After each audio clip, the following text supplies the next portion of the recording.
or Dare exposed our private life, and he ghosted both me and our friend circle. Hello, Reddit. My name is Rachel, and I'm 29 years old. I'm a stay-at-home mom to my beautiful daughter, Emma, and I've been married to Emmanuel, my husband, for 7 years. Or at least I was married to him. Honestly, I don't even know what to call it anymore. Because things have completely fallen apart. Emmanuel is 32 and works in IT. He's the kind of person who always seems so composed, like nothing can ever shake him up. That calmness was one of the reasons I fell in love with him. But lately, it's felt like we've been drifting apart, like we're two people sharing the same house, but not really the same life anymore. Things have been tense for a while now, and the only thing keeping us connected, if I'm being honest, was our weekly game night with friends. Every Friday, we'd meet up with a group of close friends for drinks, snacks, and whatever games we felt like playing. It was the one time I felt like we were a team again, laughing and relaxing together. For a few hours, it felt like we could forget everything that wasn't working in our marriage and just enjoy ourselves. I thought those nights were good for us. I thought they were holding us together. But last Friday, everything fell apart. We were at Megan and Steve's new house. It's this stunning place they just bought, with these massive windows and a fireplace that looks like something out of a home decor magazine. Everyone was in a good mood, and Megan suggested we play Truth or Dare. She said it would be more fun now that we're adults because no one has anything to hide. That was the first red flag, but I ignored it. I didn't want to be the killjoy who ruined the vibe. At first, it was all lighthearted. People were laughing, doing silly dares like mixing weird food combinations or admitting embarrassing childhood crushes. It was fun, and for a moment I actually let myself relax. But as the night went on and the drinks kept flowing, things started to shift. The dares got riskier, the questions got more personal, and the atmosphere felt charged. Everyone was competing to one-up each other. When it was my turn, the group dared me to reveal my deepest, darkest secret. I froze, all eyes were on me, and I could feel the room buzzing with anticipation. Everyone was laughing and cheering, egging me on like it was all just a game. I could feel the alcohol clouding my judgment, making everything blurry and surreal. I wanted to back out, but I didn't know how without looking like a coward. I kept thinking about how Emmanuel would tease me for chickening out, or how everyone would call me boring. So I said it.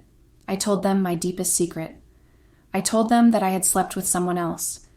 The second the words left my mouth, the entire room went silent. The laughter, the teasing, the lightheartedness, all of it disappeared. I felt the weight of what I'd just done settle over me like a suffocating blanket. I could barely bring myself to look at Emmanuel, but when I did, I saw his face. His expression changed in an instant. The relaxed, slightly tipsy look he'd had all night was gone, replaced by something cold and unreadable. His jaw was tight and his eyes, I don't even know how to describe them. It wasn't anger exactly. It was worse than that. The group tried to act normal after that, but it was impossible. Some of them started talking over each other, trying to fill the silence, while others just stared at me like they couldn't believe what I'd said. I could feel my heart pounding and my stomach felt like it had dropped out of my body. I tried to explain myself, saying it was a mistake, that it didn't mean anything, but the words sounded hollow even to me. I knew nothing I said would make it better. Emmanuel didn't say anything. He just stood up, grabbed his keys, and left. He didn't yell, didn't ask me questions. He just walked out. And he didn't come home that night, or the next one, or the one after that. Now, 3 days later, I still haven't heard from him. He's not answering my calls or texts, and I found out through a mutual friend that he's staying with his mom and took Emma with him. He's even blocked me on social media, which feels like a punch to the gut. I don't know what to do or how to fix this. I feel like I've destroyed everything in one stupid moment. Please, Reddits, I need advice. How do I even begin to make this right? I don't even know where to start picking up the pieces. Emmanuel has completely shut me out. He hasn't come home in 3 days, hasn't returned my calls or texts, and has even blocked me on every social media platform. It's like I don't exist to him anymore. The worst part is that he took our daughter Emma with him when he left. I haven't seen her since that night, and I don't even know how she's doing. It's killing me. I found out through a mutual friend that Emmanuel is staying at his mom's house. I don't know why he didn't tell me directly. Maybe to hurt me. Maybe because he thinks I don't deserve to know. His mom has always been polite to me, but I can imagine what she must be thinking now. She's probably siding with Emmanuel, and who can blame her? I betrayed her son, the father of my child, and now she has to deal with the aftermath too. She's probably telling him to stay away from me, and I can't even argue that she's wrong. I've tried everything to get in touch with him. I've texted and called over and over, begging him to at least let me see Emma or talk to me about what's happening. Every time it goes straight to voicemail, and my texts stay unread. I don't even know if he's getting them or if he's just ignoring me. It's like I've been erased from his life overnight. The silence is unbearable.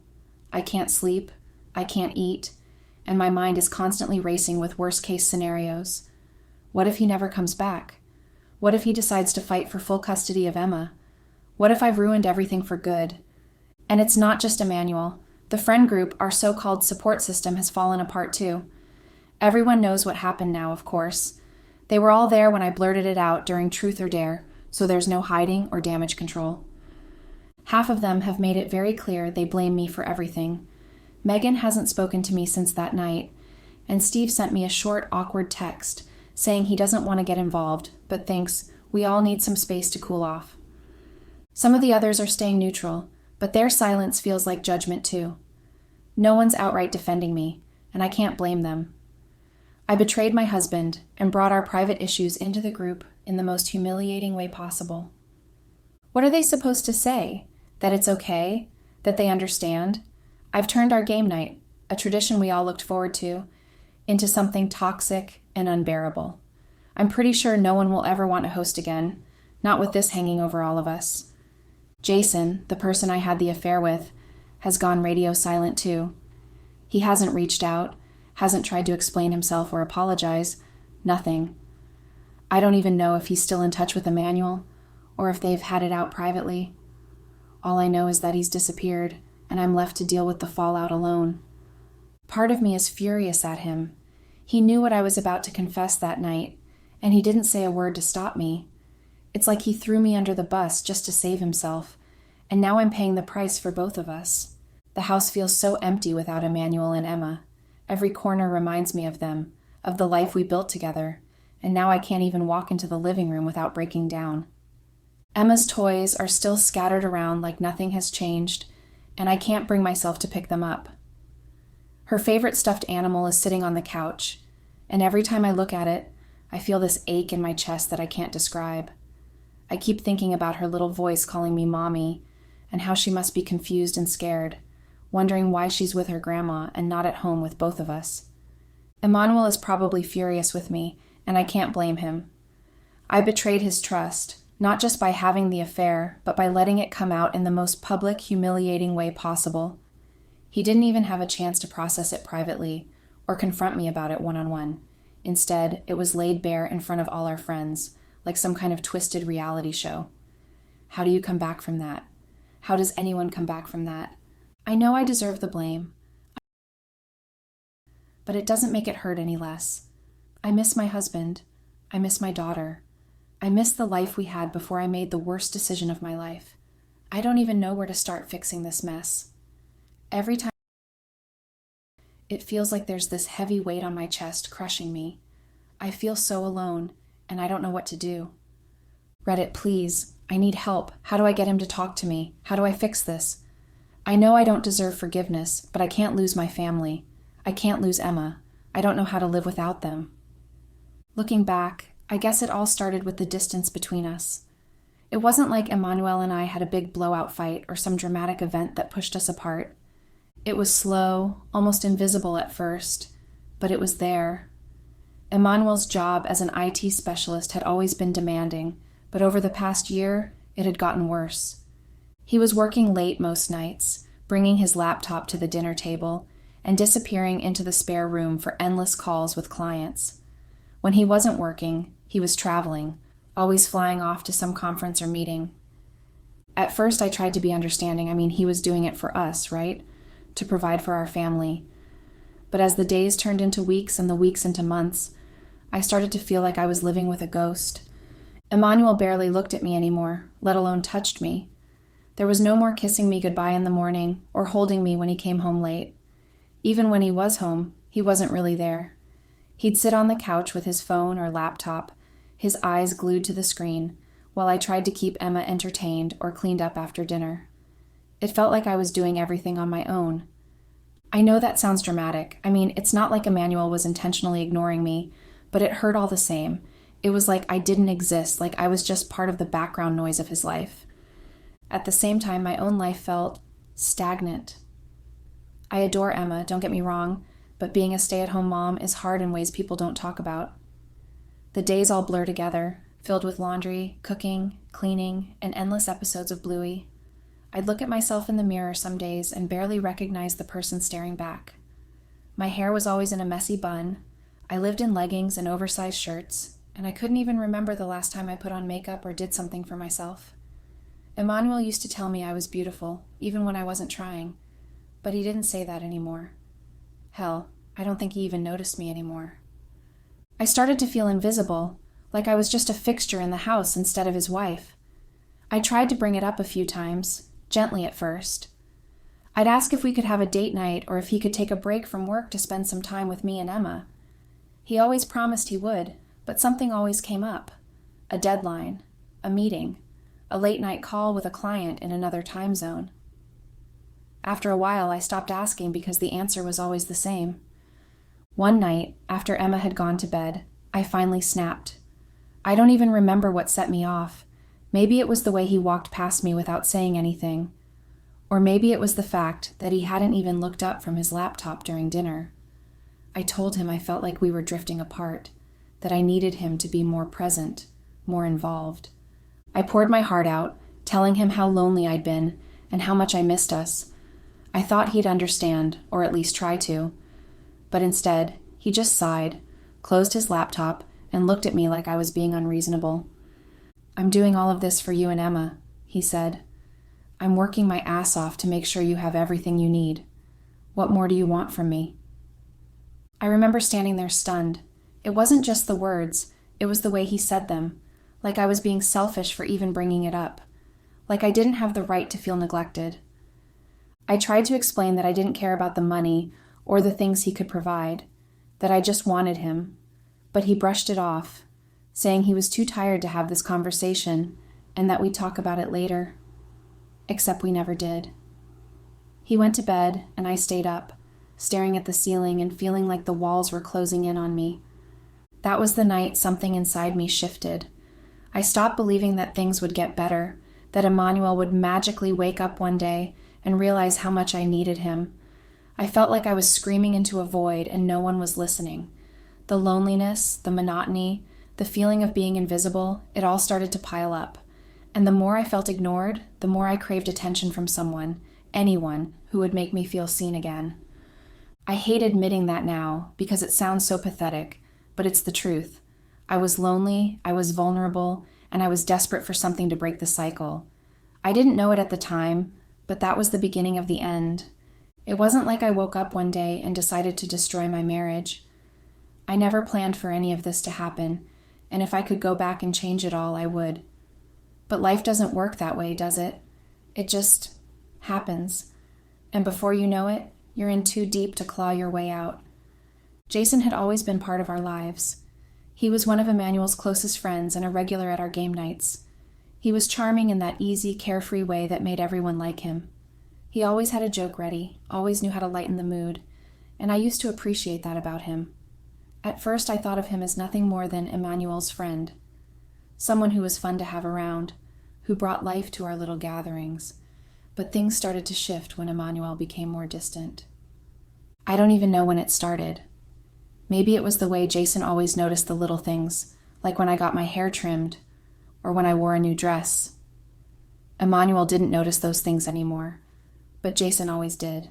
He'd say something like, "You look nice today," or "That color really suits you." At first, I didn't think much of it. It felt good to hear those things, of course, but I told myself it was harmless. He was just being polite, right? But then there were the glances, those quick little looks that lingered a bit too long, the way his eyes would meet mine across the room during game nights, or the way he'd smile at me like we were sharing some private joke. It was subtle at first, so subtle I could almost convince myself I was imagining it, but I wasn't imagining it. Over time, Jason started finding more reasons to talk to me when Emmanuel wasn't around. He'd text me late at night, asking how I was doing, or joking about something that happened during game night. The texts were innocent at first, just friendly banter, but they started to feel different, more personal. He'd ask how I was holding up with Emmanuel working so much, or tell me I deserved to be appreciated more. I knew I should have shut it down, but I didn't.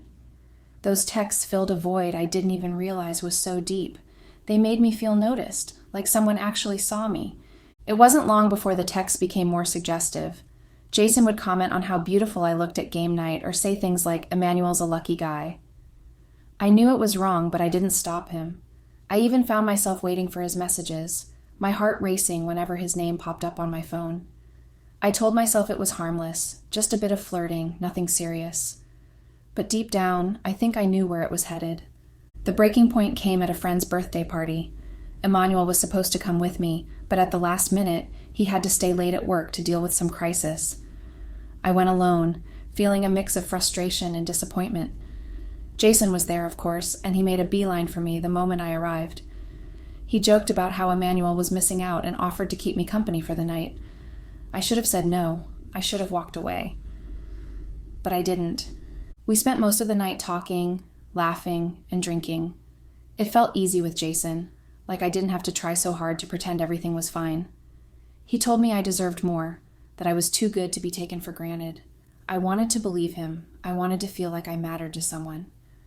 At some point, we ended up alone in one of the quieter corners of the house. I don't even remember how it happened. One minute we were laughing, and the next, his hand was on mine. He leaned in, and I didn't stop him.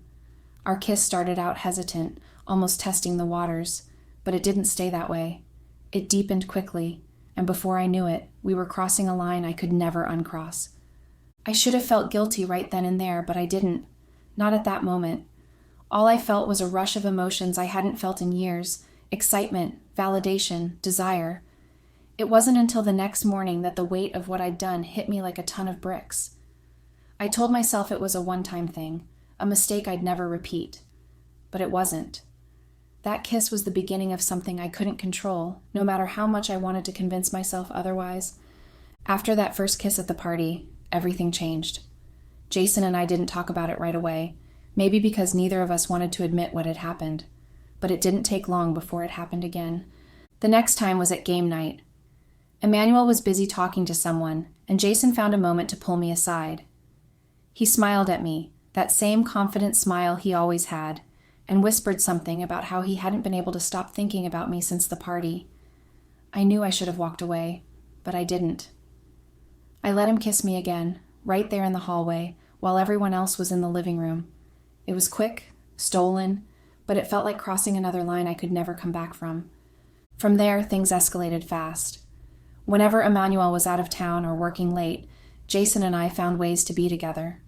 Sometimes he'd come over under the pretense of hanging out with Emmanuel, and we'd steal moments alone before Emmanuel got home. Other times, I'd meet him somewhere, his place, a quiet cafe, or even just sitting in his car in some random parking lot. It wasn't glamorous or romantic, but it gave me something I didn't realize I was starving for: attention. Jason made me feel wanted in a way I hadn't felt in years. He'd tell me I was beautiful, that I deserved more, that Emmanuel didn't know how lucky he was. And I believed him, even when deep down I knew it was wrong. Jason made it seem so easy, like what we were doing wasn't a big deal. He'd laugh and call it just a bit of fun, and I clung to that phrase like a lifeline. If he didn't think it was serious, then maybe it wasn't. Maybe it didn't mean I was a terrible person. Maybe I could compartmentalize it, pretend it was just a fleeting thing that didn't have to define me. I told myself it wasn't hurting anyone, that Emmanuel was too busy to even notice, and that it was just something I needed to get through this rough patch. But it wasn't that simple. The more time I spent with Jason, the more tangled things became. I started lying more to Emmanuel, to myself, to everyone. I'd tell Emmanuel I was going to meet a friend or run errands when I was really meeting Jason. I felt like I was living a double life, and as exciting as it was at first, the guilt started to creep in. I'd come home after being with Jason and see Emmanuel sitting at his laptop or playing with Emma, and I'd feel this crushing weight in my chest. He didn't suspect a thing, and that somehow made it worse. He trusted me completely, and I was betraying him in the worst way possible. Jason, on the other hand, started to change. What had once felt thrilling and exciting began to feel transactional. He wasn't as attentive as he'd been in the beginning. His texts became shorter, less frequent, and when we were together, it felt more like he was going through the motions than actually wanting to be there. I tried to ignore it, but it became harder and harder to pretend everything was fine. Eventually, he started canceling plans or making excuses about why he couldn't see me. I told myself it was for the best, that maybe this was my way out, but it still hurt. The last time we were together, I could feel it was the end. Jason barely looked at me, barely said anything. When I asked if something was wrong, he just shrugged and said he didn't think we should keep doing this. He said it wasn't sustainable, like we were talking about a business deal instead of a relationship. I nodded and agreed, even though I felt a mix of relief and rejection. That was it. No big fight, no dramatic goodbye, just a quiet, unceremonious end to something that should never have started in the first place. After Jason pulled away, I tried to focus on my family. I told myself I could move past it, that I could be a better wife and mother. I started making more of an effort with Emmanuel, planning date nights, spending more time with Emma, and trying to act like everything was normal. But it wasn't. The guilt didn't go away. If anything, it got worse. It was like this dark cloud hanging over me, following me everywhere I went. Every time Emmanuel kissed me or told me he loved me, it felt like a dagger in my heart. How could I deserve his love after what I'd done? I thought I could keep it buried, that if I just tried hard enough, I could push it down and pretend it never happened. But guilt doesn't work like that. It seeps into everything, poisoning even the good moments. I started snapping at Emmanuel over little things, not because I was angry at him, but because I was angry at myself. I couldn't look at Jason during game nights without feeling a mix of shame and resentment. I hated him for making me feel this way, even though I knew it wasn't his fault alone. And then came the night of the truth or dare game. I don't know why I let myself get roped into it. Maybe I thought it would be a distraction, a way to escape the weight of my guilt for a little while. But when it was my turn, and they asked me to reveal my deepest secret, I froze. The guilt, the shame, the lies, it all came bubbling to the surface. Before I could stop myself, the words spilled out of my mouth. And just like that, everything came crashing down. Now, as I sit here in the ruins of my marriage, I can't help but wonder if the guilt was always going to get me in the end. Maybe I wanted to be caught, to have everything out in the open so I wouldn't have to carry it alone anymore. But the price I paid for that moment of honesty is more than I ever could have imagined. I can't stop replaying everything in my head, trying to make sense of how it all went so wrong. I know what I did was terrible, trust me, I know. But part of me keeps going back to the fact that it didn't happen out of nowhere. The affair. It wasn't like I just woke up one day and decided to betray Emmanuel. It happened during a time when I felt completely invisible in our marriage, like I didn't matter anymore. Emmanuel was always working late, traveling, or glued to his laptop, even when he was home. I was lonely, I was vulnerable, and Jason was just there. I know that doesn't excuse anything, but I can't help but feel like if things had been different between Emmanuel and me, none of this would have happened. It's not that I don't take responsibility, I do, but it's hard not to look back and think about how Emmanuel's distance made it so easy for me to fall into Jason's arms. I felt like I was screaming for attention and no one heard me, but that doesn't make it right. Nothing can make it right. What hurts the most is how it all came out. I wasn't ready to tell Emmanuel, and I definitely wasn't ready for it to come out the way it did, at game night in front of everyone we know. I feel like I was backed into a corner during that stupid truth or dare game. Everyone was laughing, teasing, egging me on, and I panicked. I didn't know how to get out of it without confessing, and now I wish I'd just walked out of the room instead of opening my mouth. But I didn't. I let the pressure get to me, and now I've destroyed everything. I can't stop thinking about Emmanuel's face when I said it. He didn't yell, didn't cry, didn't even ask me any questions. He just stood there completely still, like the words had punched the air out of him. And then he left. That's the part that keeps haunting me, how silent he was. I'd almost prefer if he'd screamed at me or thrown something, anything to show how he was feeling, but he didn't. He just left. And now he won't talk to me at all. I don't know how to fix this. I don't even know if it's fixable. I love Emmanuel. I always have, even when things were hard between us. And I love Emma more than anything in this world. I don't want to lose my family, but every time I think about what I've done, it feels like I'm standing in quicksand, sinking deeper and deeper with no way out. Update. Redditors, it's been a week since I posted here, and I don't even know how to begin explaining everything that's happened since then. Emmanuel has officially filed for divorce. I found out when I got a call from his lawyer. At first, I thought it was a joke, some kind of mistake, but it wasn't. The lawyer explained that Emmanuel is seeking full custody of Emma, and my heart broke all over again. The thought of losing my daughter, of not being able to see her every day, is more than I can handle. I feel like my whole world is falling apart, piece by piece. I've tried reaching out to Emmanuel, begging him to talk to me, but he won't respond. He's completely shut me out. I even went to his mom's house, hoping to see Emma, but his mom wouldn't let me in. She just stood there, looking at me with this mix of pity and disgust, and said Emmanuel didn't want me near them right now. I drove home sobbing, feeling like I was losing not just my husband, but my daughter too. Jason, the man I had the affair with, has been completely ostracized from our friend group. Megan and Steve, who were always the most vocal in the group, have made it clear they want nothing to do with him anymore. I heard through a mutual friend that Jason is furious and blaming me for everything. He's telling people that I ruined his life and that it was all my fault, as if he wasn't just as much a part of this mess as I was. I don't even know what to say to that. I haven't spoken to Jason since the night everything came out, and honestly, I have no desire to. The friend group is fractured beyond repair. Half of them are avoiding me completely, while the other half are too scared to pick a side. I can feel the judgment in their silence, though. No one's coming to my defense, and I don't blame them. How could they? I destroyed my marriage, dragged all of them into it, and now everything is ruined. I've been spiraling since the lawyer's call. I can't eat, I can't sleep, and I can barely function. The house feels so empty without Emmanuel and Emma. Everywhere I look, I see reminders of them, the family photos on the wall, Emma's toys scattered around the living room, Emmanuel's coffee mug still sitting on the kitchen counter. It's like they're haunting me, and I can't escape it. I don't know what to do anymore. I know I've made mistakes, and I know I don't deserve sympathy, but I love my husband, I love my daughter, and I can't imagine my life without them. Reddit, please, if anyone has been through something like this, I need advice. How do I even begin to fix this? How do I convince Emmanuel to give me a second chance? Update. Hello, Redditors. It's been 3 months since my first post, and I wish I could say things have gotten better, but they haven't.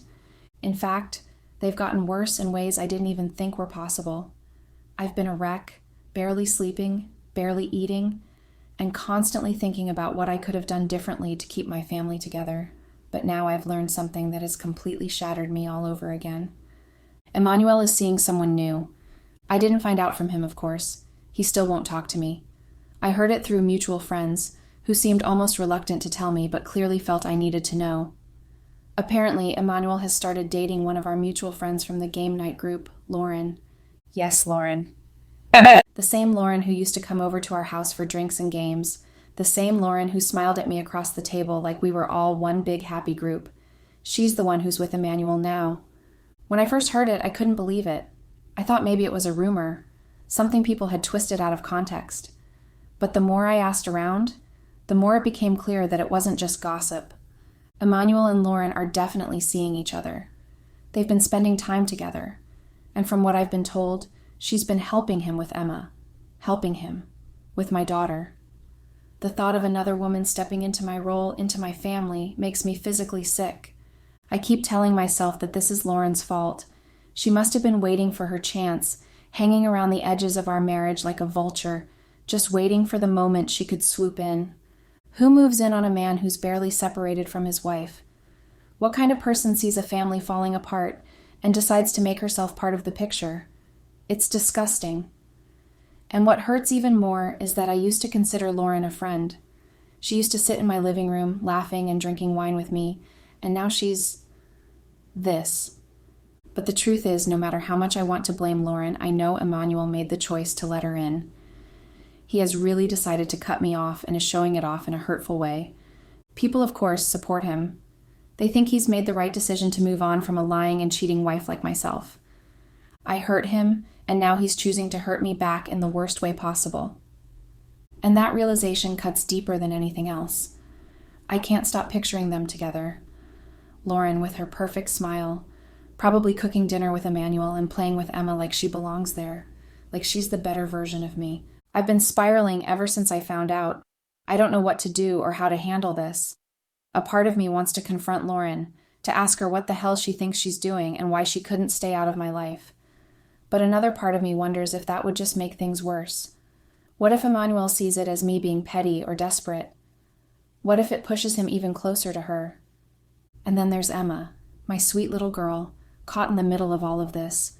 She's only 4. How is she supposed to understand any of this? Does she even miss me? Does she think Lauren is her new mommy now? I can't stop thinking about the last time I tucked her into bed, kissed her forehead, and told her I loved her.